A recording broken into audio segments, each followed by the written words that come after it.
9টার থেকে ইমামরা কুরবানি জব করছে 11টা পর্যন্ত। কুরবানি জব করে তখন যাচ্ছে, ছুরি ধুচ্ছে, আল্লাহুম্মা তাকাব্বাল মিন হাবিবেকা মুহাম্মাদু ওয়া খলিলুকা ইব্রাহিম আলাইহিস সালাম। তখন যাই কুরবানি দিতে করছে, যে দোয়া পড়লো কুরবানি কবুল। কুরবানি লিয়ে এই ডান হাতে ছড়ি আছে পানিওয়ালা, বাঁ হাত ভিজে চলে যাচ্ছে, কইছে হুজুর হুজুর হুজুর থামেন। কি কই থামেন?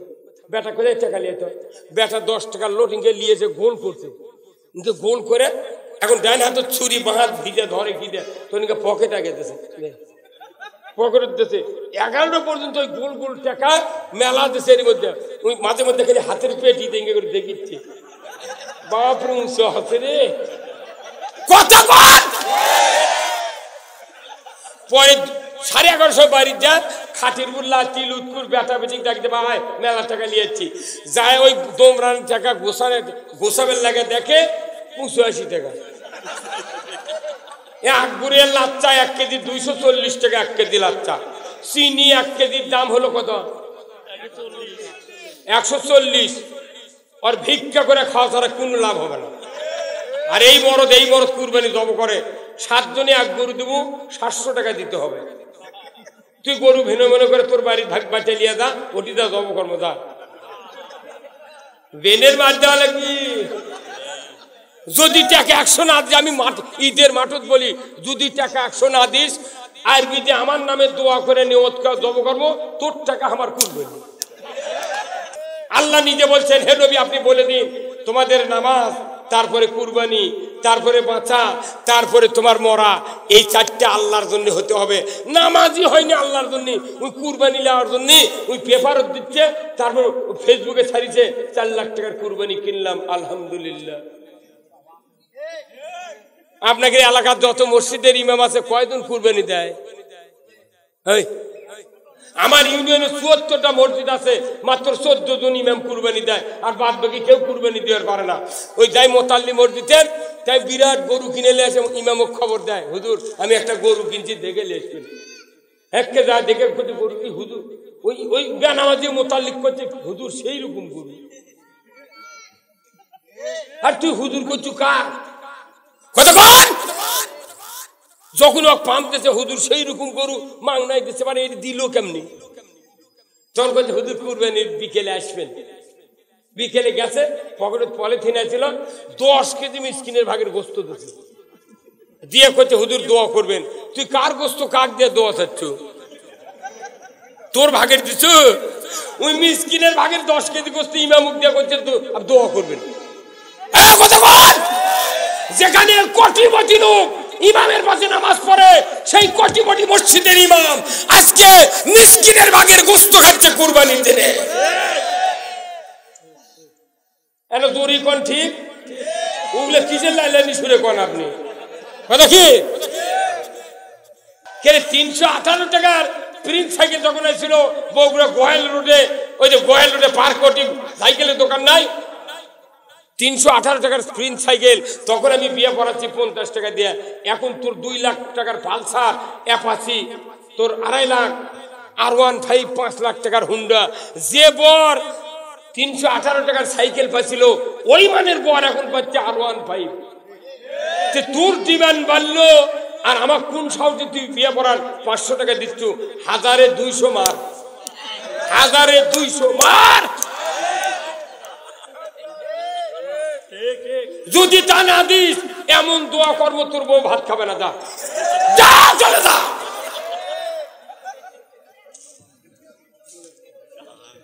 কি কথা ঠিক কিনা? সব জিনিসের উন্নতি হয়, সব জিনিসের দাম বাড়ে, হুজুরকে কোনো দাম বাড়ে না। সরকারি অফিসাররা চাকরি করে 32 বছর, 1 কোটি টাকা গ্র্যাচুইটি পেনশন পায়, যতদিন বাঁচবি হাফ বেতন পায়। ওই মরবি, ওর বউ বেতন পাবি, ওর বউয়ের যে ন্যাংরা ব্যথা থাকে বিটি থাকে তাই বেতন পাবি। 75 বছর সরকারি অফিসার করে হাড্ডি বেতন পায় ওই নামাজ ঘরের গোরস্থানের থেকে।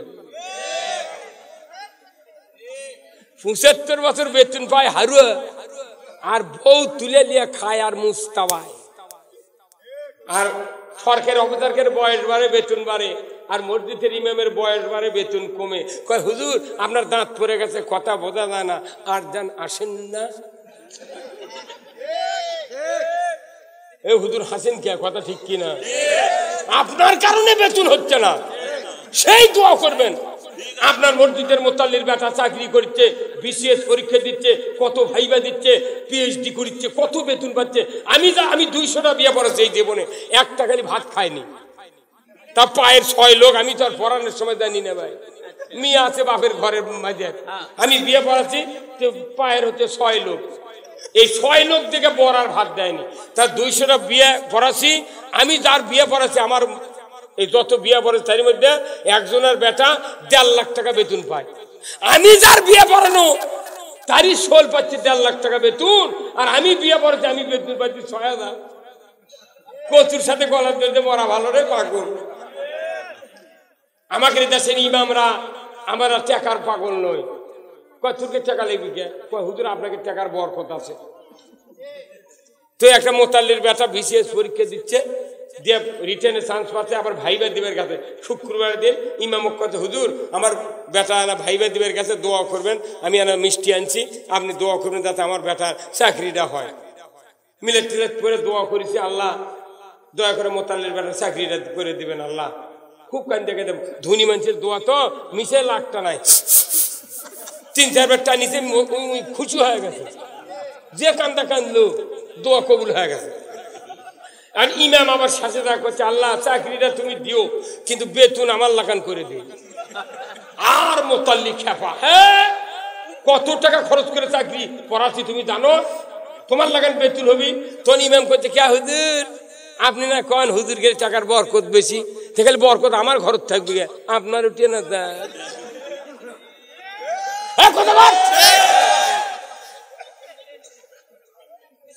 মাথা খারাপ। 280 টাকা কেজি রসুন দে পাগল। ইমাম কতক ইমাম 4-5 করে রসুন হাটত থেকে কিনে নিচ্ছে, কিন্তু ওই দৈনিক একটা পাঞ্জাবি ভালো করে ধুয়ে ইস্ত্রি করে বুলি দিয়ে ইয়ে করে টাউন, তো ইস্ত্রির দোকান খাটায় খাটায় আছে। দৈনিক অত ইস্ত্রি করবে কেন, একবার ময়লা করে দেওয়া লাগবে ইমাম, তাহলে বুঝবি তো ইমাম গরিব মানুষ। বেশি ধোয়া হবে না। এই বগুড়ার ইমামতি করছে আমার এই বয়সে, যারা ভাত দিয়েছে ওই ভাত শুকিয়ে ওই ছাদের উপর শুকিয়ে চাউল বানাচ্ছে, সেই চাউল বেচে লাখ লাখ টাকা ব্যাংকত জমা করছে। সেই লোক বগুড়া থেকে ইমামতি করে দেয়, ওই চাউল ভাত চাউল করে ছেড়ে বেচে টাকা জমাচ্ছে। হ্যাঁ এগুলোরও 2-1জনের নাম আছে। আমরা গইগাঁও থাকি, কিন্তু তলে তলে কোনো সব জানি। আপনি মনে করবেন না যে আমি একে কাঁচা ছোল, হয়তো ছুটতে না থাকেন, এই ভাইয়ের বডির কাছে আমার বডি থৌতেই নেই, ওরে 1.5 জুম্মা বয়স আছে। আমি 1976 সনে দাখিল পাস, তাও 2 বছর লস দিয়ে। ভাই আপনি কোন শোনে? ওই তো কোন দিক আছে। আমি ইটি সভা করে যাই, আমাকে দেখলে কয় কামলা কেসুক লিয়েছ, কামলাই তো কাম, কথা ঠিক কিনা? আমার রসুল বলছেন, আল্লাহ তুমি আমাকে মধ্যম পন্থায় রাখো। আমাকে অনেকে হুজুর মেলা বক্তা খায় খা পেট 2.5 হাত উঁচু হয়ে যায়, আপনি হন না কেন? আমি কোন শোন, কুরবানির গরু যদি জানতো যে জিলহজ মাসের 10 তারিখে আমাকে জব করবি, ওই জীবনে খোল মুচি খালো হয়নি, ওই করলেন তোকে আমি হাড্ডি চাটামো, তোকে গোস্ত খেলাম না। তা আমাকে কুরবানি আছে ভাই, আমাকে চিন্তা হচ্ছে কুরবানির কথা কন না কেন? 45 বছর ইমামতি করি, 45 বছর হলে বক্তৃতা করি, বাপ বেটা বক্তা, কারো ঘর ঢোকলো না, কিচ্ছু করানো না, 12-13টা মামলা নিয়ে দেশত ঘুরিচ্ছি। এই কথা কয় আজও নন্দীগ্রাম থানার বক্তৃতা দিয়ে আনো, আজ ওটি কয় আনো যে আমার একটা সিনিয়র নেতা নন্দীগ্রাম মাটির এখনো জন্মেনি, খালি আমাকে মাথার টুপি কোরআন কই দেখে আমাকে দোষ বেশি। যেগুলো নেতা নেতৃত্ব দিচ্ছে বদনার পানি নেব, কি খবর চান? কিন্তু জনগণ বুঝবে কখন, বুঝবে যখন কবরে যাবে। কবরের ভেতরে দ্বিতীয় প্রশ্ন করা হবে, ওমা দিনুকা, তোমার জীবন ব্যবস্থা কি ছিল? এটা রাজনৈতিক পলিটিক্যাল প্রশ্ন। জীবন ব্যবস্থা মানতে হবে কার? আমরা জীবন ব্যবস্থা আল্লাহর যদি না মানে, অন্য জীবন ব্যবস্থা মানি, জীবনে শান্তি হবে না। এই যে বগুড়াতে মোটর সাইকেলের কতটা শোরুম আছে চেনেন? এই যে এই মাটিটালির দক্ষিণ ওড়িদার শোরুম আছে একটা, আছে না? হ্যাঁ শোরুম আছে না? কত শোরুম আছে। এই যে আপনার বিসিকের ওখানে আছে ওই যে বাজাজের শোরুম, উত্তরা মোটর, সাতমাতার ওখানে আছে, আছে না? তার কত কত হুন্ডার আছে। একটা আছে টিভিএস, ইয়ামাহা, তারপরে রানার, ডুকার, ডায়াং, তারপরে আপনার হচ্ছে বাজাজ, তারপরে এমা, সিঙ্গার, কত আছে। এই মোটর যানের তৈরিকারক কে বলেন তো? এতক্ষণ লাগে। মোটর যানের তৈরিকারক হলো ইঞ্জিনিয়ার। এক কথায় উত্তর, মোটর যানের তৈরিকারক কে? ইঞ্জিনিয়ার। আর মানব যানের তৈরিকারক কে? আল্লাহ। এটা খুব ভালো করে করবেন না, আল্লাহ। তাহলে মোটর যানের তৈরিকারক ইঞ্জিনিয়ার। 265টা পার্টস নিয়ে মোটর যান তৈরি হয়।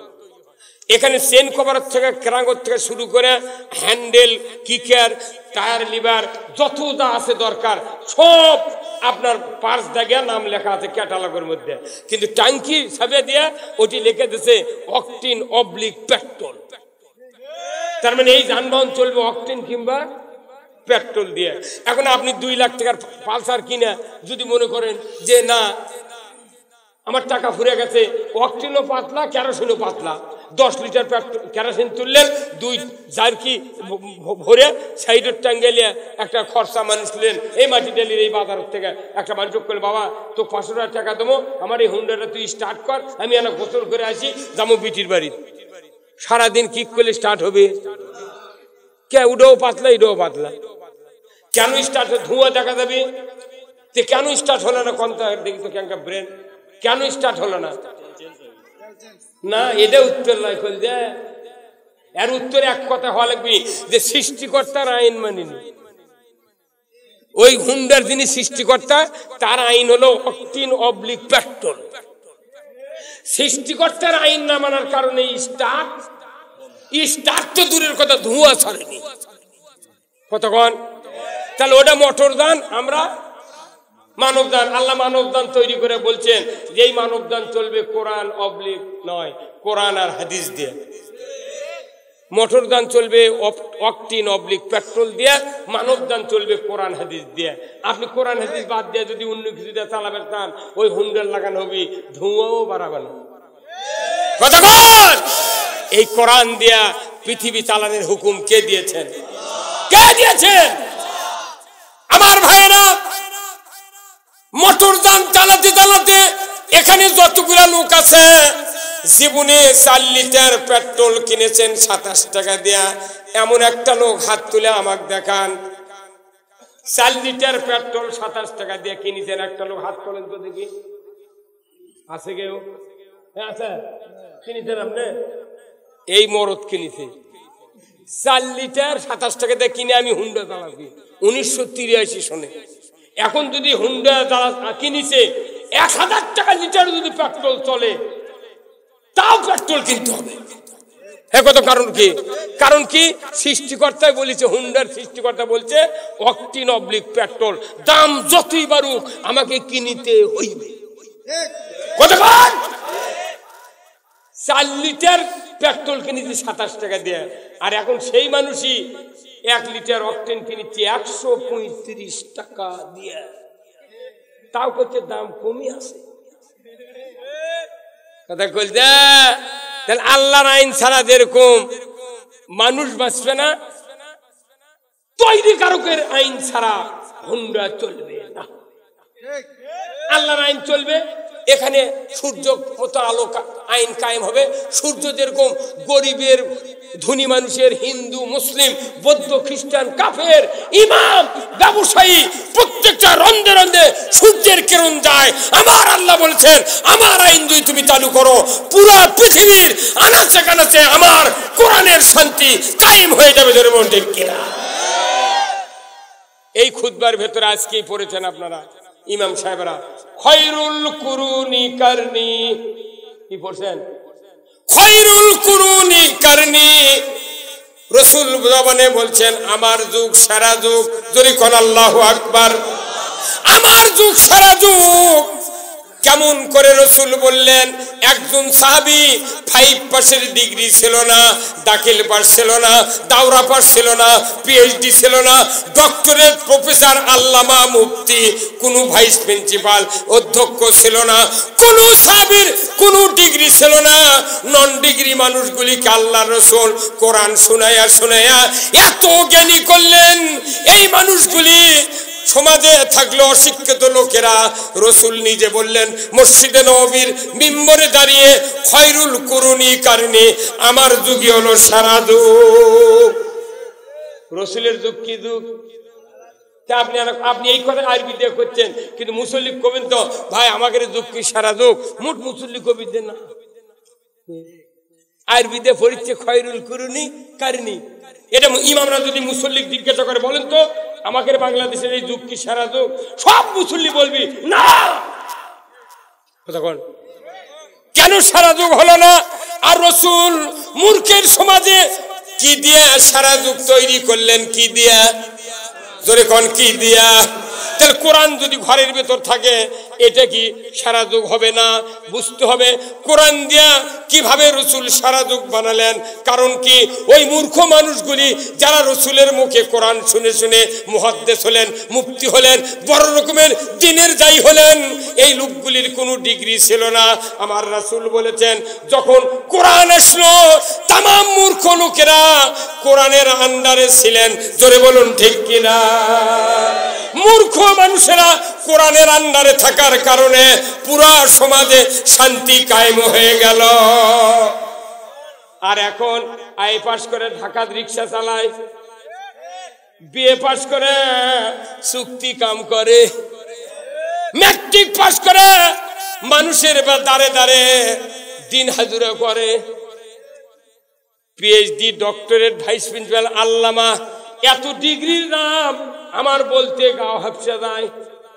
6 মিনিট লাগে ডিগ্রি পড়তে। পিএইচডি, ডক্টরেট, আল্লামা, মাদানি, আজারি, এত ডিগ্রিধারী লোক বর্তমানে বাংলাদেশে আছে, কিন্তু সমাজে শান্তি নাই। এর কারণ হলো ওই যুগে কোরআনের আন্ডারে ছিল মূর্খ মানুষেরা, আর এই যুগে শিক্ষিত মানুষের আন্ডারে আছে কোরআন। শিক্ষিত মানুষের আন্ডারে আছে, মানে শিক্ষিত মানুষ যা কবি ততখানি কোরআনের থেকে বাড়াবি। কতক্ষণ টাকা? আচ্ছা এখানে কি 3-4 তলা বিল্ডিং নাই ভাই? আছে না নাই? 3-4 তলা বিল্ডিং। আপনি প্রত্যেকটা টয়লেটে, প্রত্যেকটা গোসলখানায়, প্রত্যেকটা রুমে রুমে যদি পানির লাইন আপনি ওই ট্যাঙ্কির থেকে যদি করেন, পানি যাবে না? উপরে ট্যাঙ্কি থর একবার সিলেকোটা, আর পানি দা আপনি পাচ্ছেন নিচতলার টয়লেটের মধ্যে। আচ্ছা আপনি যদি মনে করেন যে না, এক পাইপ দিয়ে পানি তোলা, আর এক পাইপ দিয়ে নামান, আর অত খাটনি কে, ট্যাঙ্কি উপর নিয়ে এসে নিচতলার থমো। কতক্ষণ? কয়তলার? নিচতলার ট্যাঙ্কি ছুঁয়ে সাপ মারতে দেখালে ওটি উঠবি, ওটি ভরবি, এত খাটনি কে? আর একটা লাইন দিয়ে আপনি উপরে নিয়ে গেলেন, ওই উপর তলার দিয়ে 5 তলার দিয়ে টয়লেট বসে পায়খানা করেন, বদনাথ যদি ট্যাপ ঢিল দেন পানি বাড়াবে? হ্যাঁ, কি হবে? লুঙ্গিতে মুছে বাড়ান লাগবে। লুঙ্গিতে মুছে বাড়ান লাগবি। এই কোরআন কোনদিন নিষ্কার তালার লয়। এই কোরআন হলো পৃথিবীর সর্বোচ্চ জায়গা, জাবালে নূর। এই সমতল ভূমির থেকে 2500 ফিট উঁচুতে। আমি 18 সালে হজে গেছিলাম। আমার মতো একটা শক্তিশালী মানুষ, তাও 4 বার বসা লাগিত ওটি উঠতে, 4 বার। সেটি কোরআন নাযিল হচ্ছে, এত উঁচু। তার মানে কি কোরআন হয়তো দেশের যেতে সবচেয়ে উঁচু জায়গা, সেই জায়গায় কোরআন থাকবে। কোরআন যদি উপরে থাকে, এটি থেকে পাইপ দিয়ে ঘরে ঘরে ঘরে ঘরে শান্তি দেবে।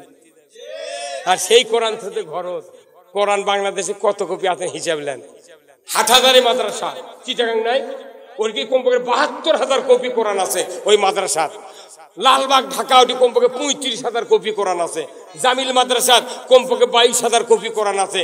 কারবালা মাদ্রাসা আছে, এখানে কমপক্ষে নাহলে 5,000 কপি কোরআন আছে। বাংলাদেশে 5 লক্ষ মসজিদ আছে, প্রত্যেক মসজিদে বয়তুল মোকাররমত কমপক্ষে 2000 পিস কোরআন আছে। আমাদের ছোট্ট মসজিদ এখানে নতুন করছেন, তাও দেখেন 20 কপি কোরআন আছে। কি মামু, কয় কপি? তাহলে বাংলাদেশে সব মসজিদে কোরআন আছে। পীর আছে 20,000 পীরের বাড়িতে আছে। তারপরে 1 লাখ বক্তা আছে, এর বাড়িতে কোরআন আছে। পীর আছে 20,000, আর জাকির আছে 3 কোটি। ইমাম আছে কতটা, মাদ্রাসার শিক্ষক আছে কত, মাদ্রাসাতে আছে কত, হাজার কোটি কপি কোরআন আছে। তারপরে কি দেশের শান্তি আছে? খালি একটা কোরআন যদি হানিফ গাড়ি কোয়া হয়, তোকে 1 লাখ টাকা দেবো, এই কোরআনটা নিয়ে দেয় না সংসদত দেত। এক কোরআন সংসদত গেলে পুরা বাংলাদেশ পানি। এই কথা কোন পানি। আর কত ঘরে ঘরে জানো, কিয়ামত পর্যন্ত ঘর দালালে পৃথিবীতে শান্তি কায়েম হতে পারে না। যদি হতো আমার রাসূল মদিনার রাষ্ট্রপতি হতেন না। যারা হজ করে আসে তারাও যায় বলে ইন্নাল হামদা ওয়ান নিয়ামাতা লাকা ওয়াল মুলক, হে আল্লাহ তোমার সব প্রশংসা, আর যত নিয়ামত তুমি দান করেছো সবচেয়ে বড় নিয়ামত হলো তোমার রাজত্ব। হজ করে ওই কথা মক্কার যায় কয়, আইসা ওই আরেক রাজত্ব কায়েমের জন্য খুটুর করে। আল্লাহ এগুলো দেখা পাচ্ছে না? এখন দেখা পায় না? আল্লাহ সব দেখে, চশমা লাগে না, আল্লাহর কোনো সিসি ক্যামেরা লাগে না, ডাইরেক্ট ওপেন। আমার ভাইরা, আমার আল্লাহ কোরআনুল কারিমে বলছেন ওমান আরাদা আন যিকরি ফাইন্না লাহু মাইশাতান দানকা ওয়া নাহশুরুহু ইয়াউমাল কিয়ামাতি আমা। আমার আল্লাহ বলেছেন, ও পৃথিবীর মানুষ, এই কোরআনের কথা শোনার পর, কোরআনের বয়ান, কোরআনের নসিহত শোনার পর যারা মুখটা অ্যাবাউট টার্ন করে এক বিপরীত মুখী চলবে, আমি আল্লাহ তাদের জন্য দুনিয়ারটা সংকীর্ণ করে দেব। শুধু তাই নয়, আখিরাতে তাদেরকে অন্ধ করে উঠাবো। কানা হয়ে উঠবি, দুনিয়াতে চোখ থেকে পাশালে উল্টে পড়ে যায়, আর হাসরের ময়দানে কানা হলে এদেরকে ধরবে, জাহান্নামে নিক্ষেপ করবে। কোরআন শরীফে সূরা কফ 26 পারা আল্লাহ বলছেন আল কিয়াফি জাহান্নামা কুল্লা কাফারিন আনিদ। আল্লাহু আকবার। আল্লাহ হুকুম দিয়ে দিবে, এই আমার এই বান্দাদের ভেতরে যাদের 5টা দোষ আছে ধরো আর জাহান্নামে ফেলে দাও। কোথায় মুসলমান? হ্যাঁ, ফেরেশতারা কবে আল্লাহ তাহলে 5টা দোষ কার কার আছে চেনবো কেমনি? কবি দেখবে যে হাসরের ময়দানে যার খেয়ে চোখ কানা, এর খালি ধরবে আর ফেলে দেবে, কোনো মিজান হবে না, কোনো বিচার হবে না, জিজ্ঞাসা হবে না, ধরবে ফেলে দেবে।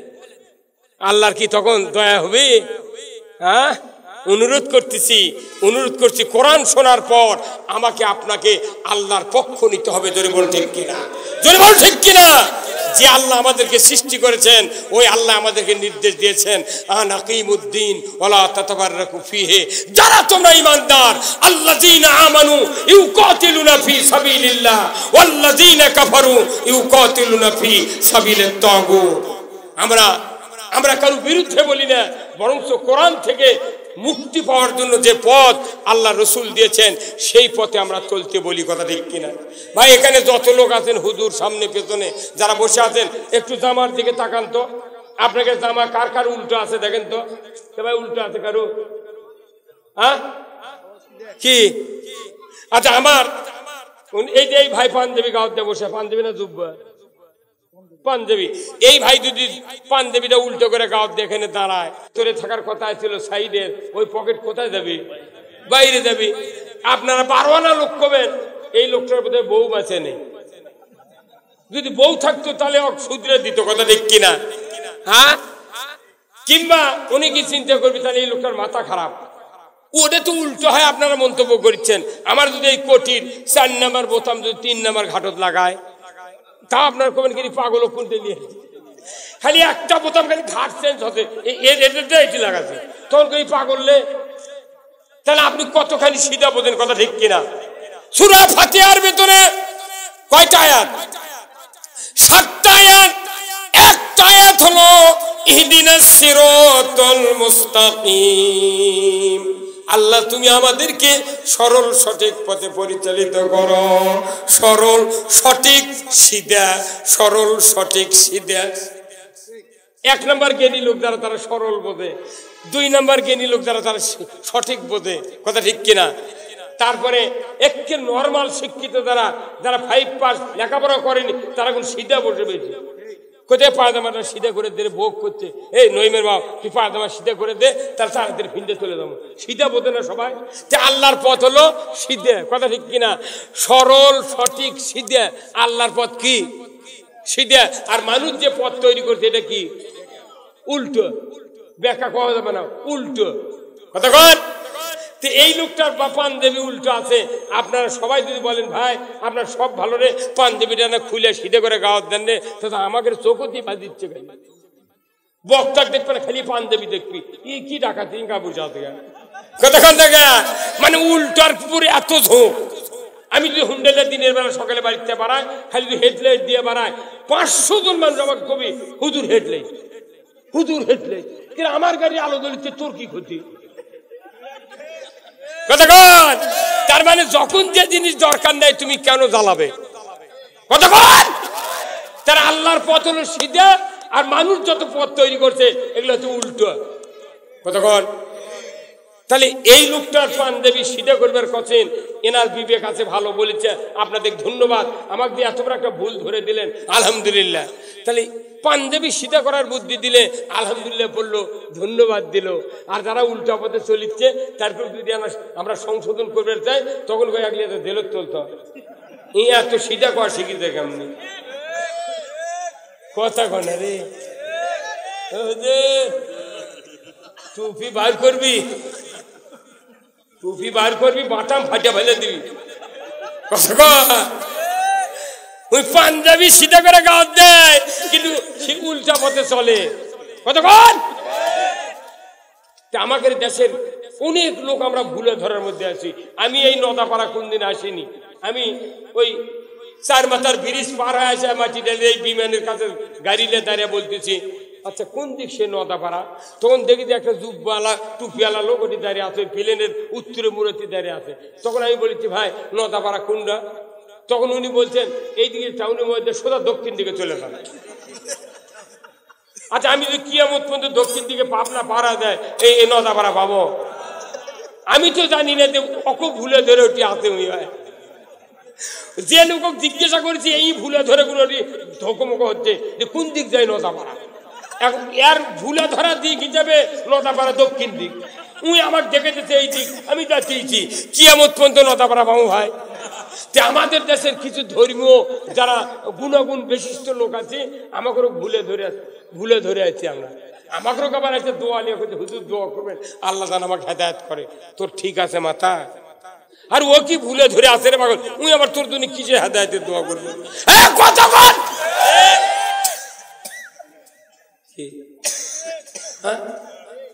প্রত্যেক আলেম ওলামা যদি এক কথা বলতাম যে এই পথে চললে জান্নাতের পথ, এটা হলো জাহান্নামের পথ, আল্লাহর ইজ্জতের কসম সকল আলেম ওলামা যদি এক হতো, বাংলাদেশে কোরআনের উপর কোনো জুলুম আসতো না।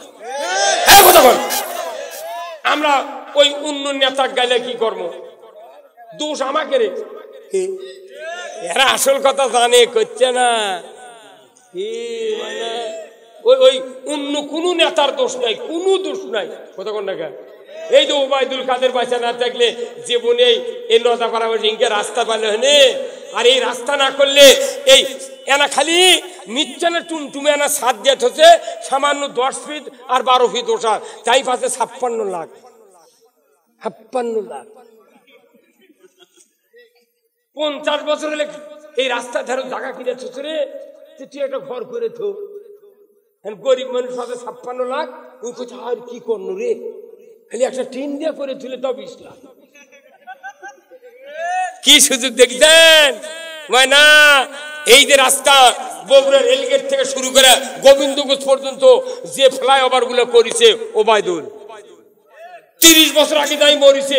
এক যদি মাইক্রোট করে নিয়ে যা চোখ বেঁধে রেলগেটের পশ্চিমে ধারে দাঁড়িয়ে যদি কয় ভাই তুই ধর্মত্ব কত, এটা কোন দেশ? কবি লন্ডন কবিরে পাগল পানির মতো চলিচ্ছে আমরা রাস্তা করতে। ধন্যবাদ। কিন্তু আমার রাসূল বলছেন 7 প্রকার ব্যক্তি আরো সন্নিহিত জায়গা পাবে। আল ইমামু আদিলুন, ন্যায়পরায়ণ বাদশাহ। যারা 1 নম্বরে তারা আরো সন্নিহিত জায়গা পাবে। আমি যদি কোরআন পক্ষে কাজ না করি আমার জায়গা আরো নিচে নাই।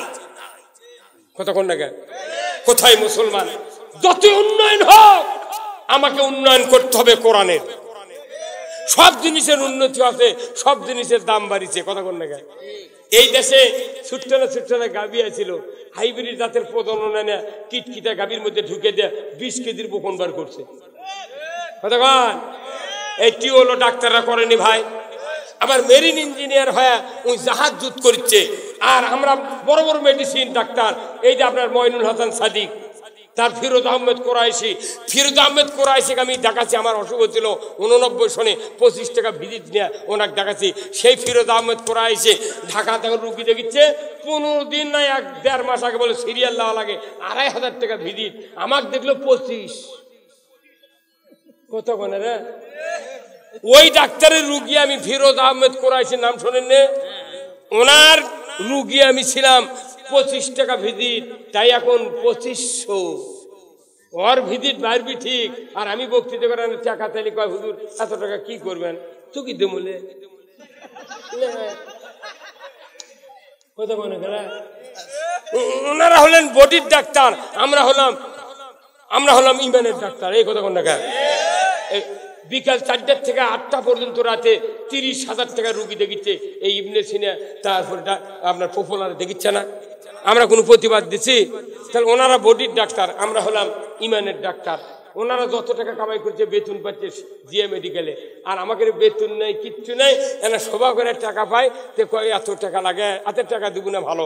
আমি রুগী এখানে কমপক্ষে 1,500 মানুষ আছে, 1,500 মানুষ 2.5 ঘন্টা চিকিৎসা করছি, 5 মিনিটে 700 টাকা ভিজিট হয় ডাক্তারের, তাহলে এক মানুষের 2.5 ঘন্টার কত বিল আসে? আরে এই 1,500 লোকের কত বিল আসবে? ডেলি 7 মাথা 1.5 বিঘা জায়গা কিনা 10টা তারা ভিল দিয়া 5 তালাক করে গরিব মানুষ কোনো নেই, তোরকে বাড়ি কেনার দরকার নেই, আমার দেশে থাকতা। হ্যাঁ হুজুর মাংনা খেল দোয়া, এক দোয়া হবে না, কোনো নামাজ হবে না, জানাজা হবে কিন্তু দোয়া হবে না। গরিব মানুষ পাগল। একটা হুজুরকে কোটিপতি হতে হবে। হুজুরের যখন 1 কোটি টাকা থাকবে, ওই 20 লাখ টাকা জাকাত দিবি, তাহলে কি হবে? ওই এলাকার কমপক্ষে 4,000 লোক হুজুরের কথায় উঠবি বসবি। হুজুরের ধনী হবার দিবে না দেখে বেতন দিচ্ছে না, পাগল। রে কোন লাইন মানে রে? বৃহত্তর লাইন। কি মাথা খারাপ? হুজুররা খালি সাইকেলের চড়ে ঘুরবি, উল্টে পড়বি, ওটি খুঁজে মাটি ডেটে তুলে দেবে, কথা কোন টাকা? কথা বুঝতেছেন না আপনি? সব জায়গার এক কথা, ইসলাম যাতে ধনী হতে না পারে, এই কথা বল। আপনি বাড়ি করছেন, আপনার খোলার কারেন্টের লাইন দেবে, কোনদিন চিন্তা করছিলেন? হ্যাঁ, আপনি ইউকালেক্টারে গাছ লাগাচ্ছেন, কতদিন পল্লী বিদ্যুতের ইঞ্জিনিয়ার ম্যাপ করছে, এই গাছের উপর দিয়ে লাইন নিয়ে দেওয়া লাগবে 11,000 ভোল্টেজের লাইন নিয়ে গেছে, প্রতি বছর 2 বার করে ওই গাছের মাথা কেটে দেয়। এই দিক ধর্না মোটা, মাথার কিছু নেই, তালের গাছ ঝাঁটা, এগুলা গাছ ঝাঁটা। কারণ কি, ওই গাছ যদি বড় হয় তাহলে লাইনের সাথে বাইরে লেগে ফেস পুড়িয়ে দেবি, মানুষ অ্যাক্সিডেন্ট করবি, সেই জন্য প্রতি বছর মাথা কাটে। মাইকিং করছে, আজ আগামীকাল 8টা থেকে বিকাল 5টা পর্যন্ত লাইনের কাজ হবে, আপনারা পানিতে নেওয়া লাগলে আগেই নিয়ে চলেন। তার মানে কি ওই গাছের বড় হবার দিবে না? যুগে যুগে নবী রাসূল যত পৃথিবীতে এসেছেন, প্রত্যেক যুগে যুগে ইসলাম যখন জাগে উঠছে তখনই মাথা কেটে দিতে। ওই বিদ্যুতের লাইনের নিচে দেখা গাছ হয় না, ইনকা দেশ পৃথিবীর ইসলাম যারা একটু বুঝবে তারপরে মাথা কেটে দেবে। এখন মাথা কাটার জীবন চলিচ্ছে। ঠিক ঠিক আপনি মনে করছেন এইভাবে কোন হুর হাঙ্গামা নাই, দেশকে চালাবি চালাক। শেখ হাসিনা যদি এই আবার গেল ক্ষমতা, যদি নামাজ কায়েম করে, জাকাত চালু করে, পর্দা ফরজ করে, চুরি বন্ধ করে, আর যদি জানা বন্ধ করে, থাকে না 500 বছর। আমি পেজ দেখান তাকে এমন ঘুম দিব, আজরাইল আলেগে চেতন পাবো। চালা চালা চালা চালা,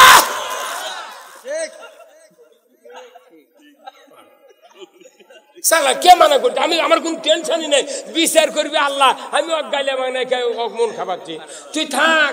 আল্লাহ কছে, আল্লাহ রসুল বলছেন যে তুমি 10 আনা লোক ইসলামের দাওয়াত দাও, যখন ইসলাম কায়েম হবে তখন 6 আনা লোক এমনি বেকারে সোজা হয়ে যাবে। কথা কয় না বারে, এর মোট মানুষ জীবনে ভালো হবে না। রাষ্ট্র শক্তি আল্লাহ রসুল যখন মদিনায় ইসলামী রাষ্ট্র কায়েম করলেন, আল্লাহ রসুল নামাজের কথা বললেন না, জিকিরের কথা বললেন না, কোন তাসবিহ তাহলিলের কথা বলেন না। উনি বলেছেন ইহুদি নাসারা কাফের মুশরিক আনসার মুহাজির যারা আছো, আমি তোমাদের ঋণগুলিকে আমার কাঁধে উঠায় নিলাম।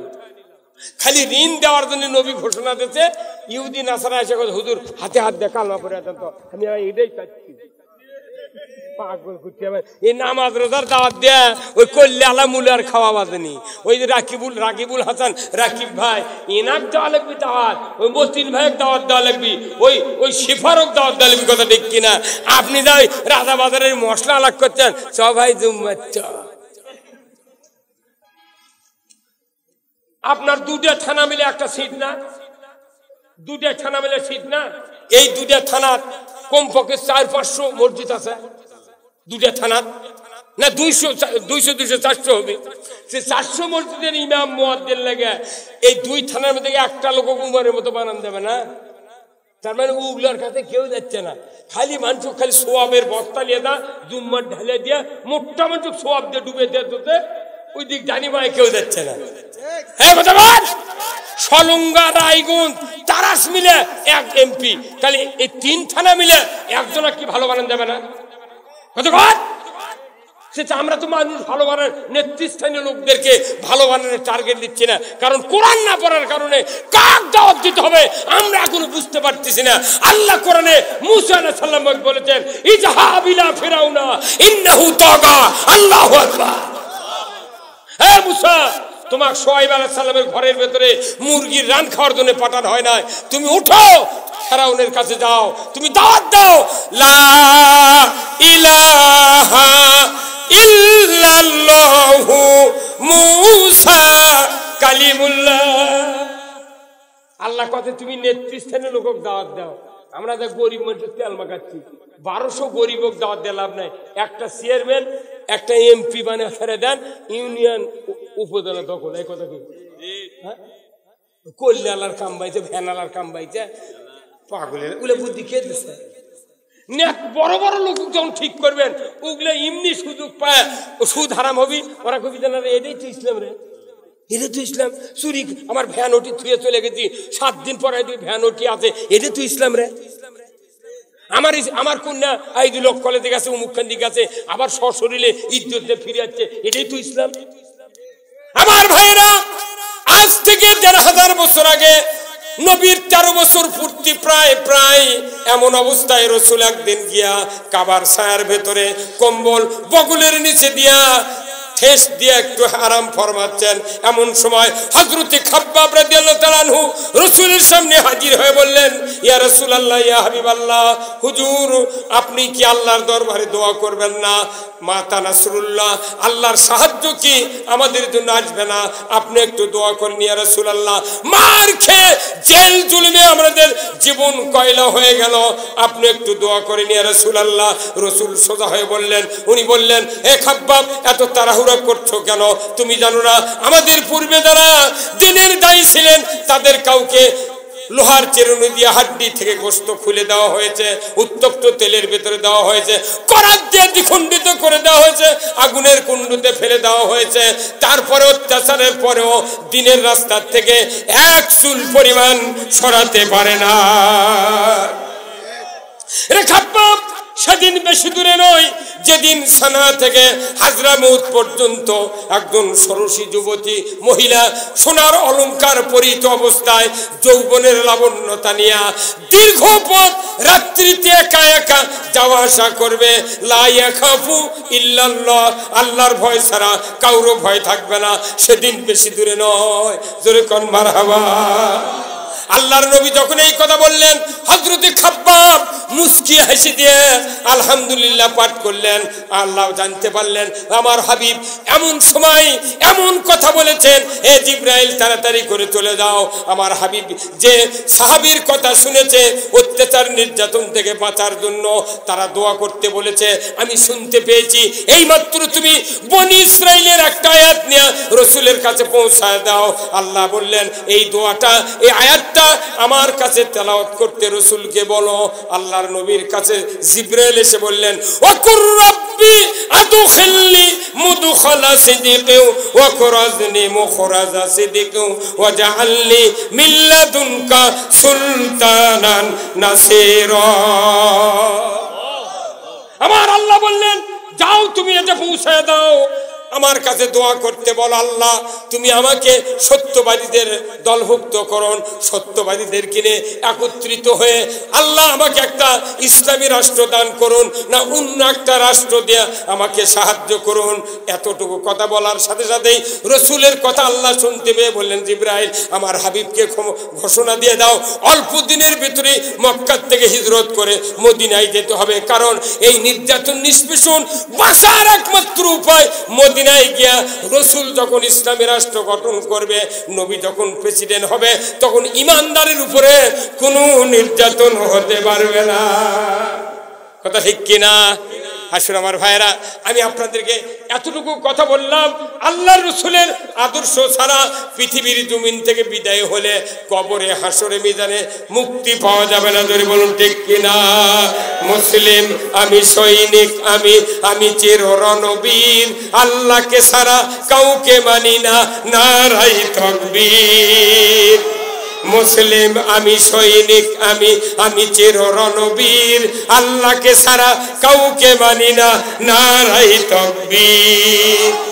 আমরা বীর, বীরের জাত, কিন্তু মুসলমানের দাবি করি। কিন্তু আপনি বলতে কি পারবেন? আমার একটা গবেষণায় বাংলাদেশের টেকনাফ থেকে তিতুলিয়া, সুন্দরবন থেকে পাথুরিয়া পর্যন্ত একজনও মুসলমান নাই, কারণ ইসলাম না মানলে মুসলমান হতে হওয়া যায় না। বাংলাদেশে ইসলাম কেউ মানতে পারছি না, মুসলমান নাই, তবে ইমানদার আছে, ভেজাল যুক্ত ভেজাল মুক্ত। আচ্ছা, এখন যে সরষের তেল বিক্রি হচ্ছে না শীতের সময়, সরষের তেলের দোকানদারক যদি ঘুষও দেওয়া হয় যে তুই আর ওই পাম অয়েল আর সরষের তেল মিশ যাতো ভাই, কথা বলে এই শীতের মধ্যে কি পাম অয়েল মিশ দিবি? হ্যাঁ হ্যাঁ দিবি? কারণ কি? ধরা খাবে আর জুমিয়ে যাবে রে পাগল। বাড়িতে নিয়ে গেছে সরষের তেল, নিয়ে যায় সকালবেলা তরকারি তেলের জন্য ওনার স্ত্রী চুলের ভারত সব রেডি, ভাত মাকে রেডি, চুলের উপর দিছে, জিরা দিছে, পেঁয়াজ দিছে, এখন সরষের তেলে শেষি কাজ করছে, তেল পরে না, উপর করছে তাও পরে না, ঝাঁকি দিছে তাও পরে না, তোর ভুলকিতে দেখছে সাদা। এখন এই বউ যা স্বামী কথা তুমি কি তেল আনছো, তাহলে এটা কেমন জমে গেছে। তখন ওই দোকানদার ওই বাড়ির গার্হস্থ চিন্তা করছে, তারা যাই ধান দিয়েছে আমার ধান, ওই ধান বেশি ওর টাকার মধ্যে ভেজাল। তখন ওই ধানের ব্যাপারে দেখো, ভাই তুই কি টাকা দিচ্ছ ধান লিয়ে তেল জমলো কে? তখন ওই ব্যাপারে 5 কেজি পাথর লে করছে, এটা আগে কতক্ষণে খায় তেল গেছে জমে, এটা কি ওই ধান ওই ব্যাপারের দোষ? কার দোষ? ওই গার্হস্থ না, গার্হস্থ ইও বোঝে না রে। আরে ওই দোষ হলো দোকানদারের, কথা ঠিক কিনা? দোষ কার? দোকানদারের, দোকানদারের দোষ। এখন এসে আমাকে কোরআনের কথা বলতেছি, কথা ঠিক কিনা? মোর দোষ মূল বিক্রি, কিন্তু আমার কি দোষ? আল্লাহ তো কোরআন এই কথা কছে, তুই ধরিস আল্লাহর কাছে যা। নুমরুদ গাছের শগুনের বিরুদ্ধে পাগল, বাইলের মাছের রক্ত ওই তীরের মাথা ধরে দে, কথা দে দে, তুই খুশি হয়ে দেবে। দেখে দে রক্ত কিসের? তোর আল্লাহ মরে গেছে। ইব্রাহিম তোর আল্লাহ মরে গেছে, কেন আল্লাহ আল্লাহ মেরে পারবি কে? ও পরীক্ষা করতে বোধ সামান্য রক্ত দেখে ওই মনে করছে যে দেশের খালি দোষ আমাকে, আমাকে দোষ ধরা মানে কি? তুমি তাহলে আমাকে দোষ লয়, ওই ব্যাপারী ধান দাইলেছে তার দোষ লয়, দোষ হলো দোকানদারের। কথা কয় না কেন? ওই আসল জায়গায় যাচ্ছে না, যা ব্যাপারী কোথাচ্ছে। আসল জায়গা হচ্ছে আল্লাহর কাছে যাওয়া লাগবে, ওই আসল জায়গা না দেয় হুজুরও কোথাচ্ছে। তুই কলু কে? তুই কলু কে? কথা কয় না বাড়ি, কথা কয় না তুই কয়তে এগুলো হলো কেন? আমরা আল্লাহর কথা করছি। হ্যাঁ ঠিক ঠিক ঠিক না। আমি আপনাকে একটা কথা কই, আমার বাপের বুঝছেন আমরা 7টা বেটা, তো আমার বাপের 6-7টা গরু ছিল, সেই পাকিস্তান আমলে আমি যখন ক্লাস 4-এ পড়ি, 68-র আগে ক্লাস 4-এ পড়ি বুঝছেন। এখন ওই গরু, আমরা গরিব মানুষ, আমার বাপ তেমন ওই গরু চলান লাগে, আবার লেখাপড়াও করা লাগবে। মোট বেটা মাদ্রাসাত পড়াচ্ছে, মাদ্রাসাত পড়াল তখন তো টাকাই লাগেনি, খাজুরের পাতা শুয়ে থাকা, খেসারির ডাল খাওয়া, কোনো টেনশন। মানুষ কথা হুজুর ওই খাজুরের পাতা শুয়ে থাকা নবীর সুন্নাত। 36 মাসের দিন খাজুরের পাতা খালি গায়ে শুয়ে আছি, বিকেলবেলা রদিক মাস্টার বাড়িতে বাড়াচ্ছে, মানুষ করতে এই বাসে রে তোর পেটত খাজুরের পাতার পাঠি গে এবার ধারে দেবা কোথায় হারিচ্ছি তাও পরিচ্ছে না। এমনকি ঘটনা কি তুই এক্ষুনি করল খাজুরের পাতার পাটি, তার মানে খাজুরের পাতার পাটি যে খালি গায়ে কেউ শয় আর পা পেটত কি হয়, দাগ হয়। আমাকে করছে কিছু কিছু লোক যে খাজুরের পাতার শুয়ে থাকা নবীর সুন্নত, আর ওই 1.5 লাখ টাকার পাটেসের খাটত মেয়গুনির খাটত শুয়ে আছে। হ্যাঁ কথা বল। আমরা যখন কফি কিনতে চাই তখন করছে কফি খাওয়া লাগে তোর, আমাকে কফি খাবার দেবে না, কিন্তু ওই 160 টাকা কেজি কফি খাচ্ছে। আর আমাকে করছে মূল্য ভেস্তি খানা ওটা কিনে এলে যা, তাহলে ওর কে দিবে আর আমাকে দেবে কি অন্য মাটি, এক মাটি। কারণ কি আমার ওই আব্বা গরু চড়ানোর, আমরা 3টা ভাই বড়, তো ওই 3 ভাই গরু চড়ানো লাগবে, আবার স্কুলে যাওয়া লাগবে। তো ভাই 3 ভাই খুব পেলাপেলি, ই কয় তুই যা তুই যা। তখন আমি ছোট, আমি 3 নাম্বার বেটা, তা আমি বললাম আব্বা একটা কাম করেন তো, পরীক্ষা যাকে আমরা রুটিন করি না, মঙ্গলবারে অমুক অমুক বিষয়, বুধবারে অমুক অমুক বিষয়, ইনকে একটা রুটিন করে দেন, তাহলে যে আপনি লিখে দেবেন যে শনি রবি সোম, তাহলে 1 নাম্বার আমার বড় বেটা শনিবারে, রবিবারে মাঝলা বেটা, সোমবারে 3 নাম্বার বেটা, তাহলে দেখবেন কোনো জ্ঞান দেওয়া হবে না। তখন আমার বাপ করছে তোর মাথায় দেওয়া তুই বুদ্ধি, এমন হয় এটা করে দেখেন করিছে, তখন আর কোনো গোলমাল নেই। তা আমি গেছি 2 দিন চড়াবে, একটা ন্যাস কাটা গরু হয়েছিল, ওই গরু খালি দৌড়ায়, আমাকে মাদ্রাসার দাবার দেয় না। তোর আমি আব্বাকে যখন আব্বা আমি জীবনে গরু চড়াবো না, কৃষকে এই গরু আমাকে স্কুলে দাবার দিল না, কইতে বা শোন তোর মুখ চোখের যে অবস্থা, তুই বোধহয় পানি খাইছি, তুই আগে পানি খায়, পানি খাচ্ছি, কইছে দাউলিয়ায় দাও দাউলিয়ায়। আমার বাপ রাগ করে বলছে দাউলিয়ায়। তখন আমি চিন্তা করে দাও আব্বা কি করবো, গরু জব করি বোধ হয়। আমি বলি আব্বা আমি গরু মাফ করে দিচ্ছি, আর দাও লাগবে না। হয়তো পাগল তুই বুঝবি না, তুই দাওলে। আমি দাওয়ান্ন বাড়ির কাছে বাঁশের থোপা ছিল, এত বড় 2.5 হাতে একটা বাঁশের গোড়া ছিল। আব্বা কোথায় এর গোড়া কাট কাটে কোথায় গির ফালা, গির ফেলা কোথায় হাতের তালত লিয়া এরকম করে যেখানে নিলে মেডেল পয়েন্ট আসবে ওই জায়গায় থাক কর, আমি বাড়ির মধ্যে থেকে আসি। আব্বা বাড়ির মধ্যে যা নাঙ্গলের একটা কাশি লিয়াচ্ছে, কাশি চেনেন না, ওই জিরে জোয়ালের সাথে ইর সাথে জোরে, হ্যাঁ ন্যাংরা মরদি আছে ওই ন্যাংরা আমার কানে করছে, আমার আব্বা করছে কুমা তৈরি করে করছে এটার মধ্যে লাঠি ঢুকে দে ঠাকুরদানে থুয়া ইনকে আলোক করে দেখে লেভেল সমান।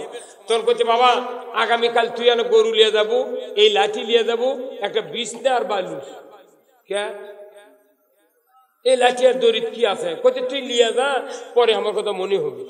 তো পরের দিন আমি একটা বিছনা লিছি, একটা বই লিছি, আর ওই বালুস লিছি, আর ওই লাঠি তো বগলত লিছি। পাতারস লিয়ে যা, তনি রিসরি ছিল না, তখন যা ওই যে গাই দৌড়েছে গতকাল ওই গলার সাথে বান্ধে দিয়ে আব্বা করলো এই হিঁটু বরাবর ওই লাঠি ঝুলেছে, ইনকে হাইটিয়া বরাবর ঝুলেছে গলা ওই দড়ি দিয়ে আমি লোকের পাশে অনেকক্ষণ বসে আছি, দেখি গরু আর সামনে যায় না, গরু আনা জোরে মুখ করে যাচ্ছি, এই হিঁটু ঠক করে বাড়ি লাগে, উনি আবার ব্যাগে যায়। তখন আমি চিন্তা করি বাপরে বাপের বুদ্ধি রে, কি বুদ্ধি রে, এই দড়ির মধ্যে ঠিঙ্গের মধ্যে কি বুদ্ধি রে, আই সব সামনে যাই না, পরে আগে এসে দেখি এটি বাড়ি খাই দেখি আগ মুখ যাচ্ছে না। আমি বিছনা পারে শুয়ে আছি 9টা পর্যন্ত। তা আব্বাকে দেখুন আব্বা ঘটনা কি করছে, কি আজ দৌড়ালো, আমি বলি আব্বা একখানটি ঘুরে ঘুরে খাতে ওই আগ মুখ যাওয়ার সাহস পায়নি। করছে ওই কাশি আর ওই লাঠি কি জানিস, আমি এটা বলে দিই আপনাকেও, এই যে আমরা দিলে বক্তৃতা করছি না, এগুলো হচ্ছে ওই ন্যাংরার দড়ি, এগুলো কি ন্যাংরার দড়ি, আর এই ঠিঙ্গা হলো সরকারের আইন। কতক্ষণ আমরা বলবো সুদ হারাম, সরকার সুদ হারাম করবি, হিঁটুত বাড়ি লাগলে আইন উনি আর সামনে দেবে না। কতক্ষণ আল্লাহ কোরআনের কথা, চোর করলে চুরি করলে হাত কাটো, আমরা বলবো চুরির আইন কায়েম করো, সরকার আইন কায়েম করে একটা চোরের হাত কাটবি আর জীবনে চুরি করবে না। কথা ঠিক কিনা, কথা ঠিক কিনা? যে সরকারের আইন হলো ঠিঙ্গা আর আমাকে বক্তৃতা হলো দড়ি। আমাকে দড়ি 6 মাইল লম্বা হয়ে গেছে, কিন্তু তাও কাম হচ্ছে না, ঠিঙ্গা নাই। বলতে দাড়ি টুপি জুব্বা থেকে বিচার হবে না। আল্লাহ কোরআনে বলছেন ইয়াউমা লা ইয়ানফাউ মালু ওয়ালা বানুনা ইল্লা মান আতাল্লাহ বিকলবিন সালিম। আল্লাহু আকবার।